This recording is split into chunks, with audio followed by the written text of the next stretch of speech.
Hurricane season, it is here. Weather experts are warning people across Southeast Louisiana you have to be prepared, especially with hurricanes intensifying much faster than they did a few years ago. So today residents were able to get a few tips on how they too could prepare themselves this year.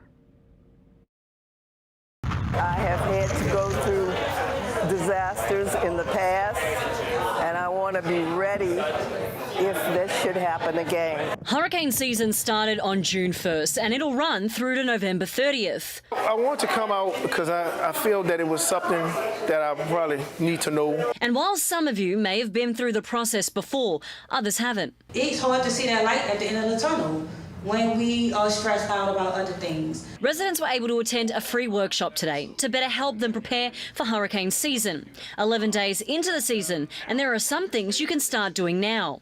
When you go out and buy milk and you have a 2-gallon jug, save it, clean it out with bleach, and then put water in it, and you can have that water supply available for you. Phil Grigsby with the National Weather Service says a family of 4 needs 12 gallons of water a day to survive. He says it's crucial both individuals and families have medical kits as well as a supply of perishable food items ready.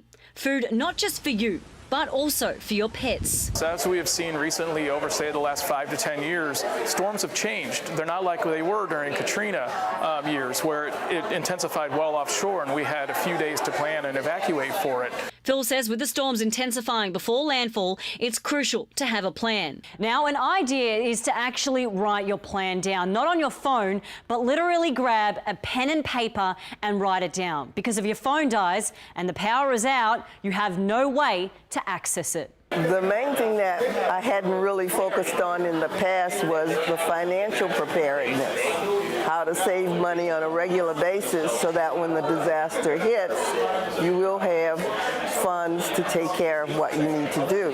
You may have car repairs when you evacuate that you have to deal with. The hotel costs, if you do a hotel, or even if you're staying with friends and family, you may want to help contribute financially.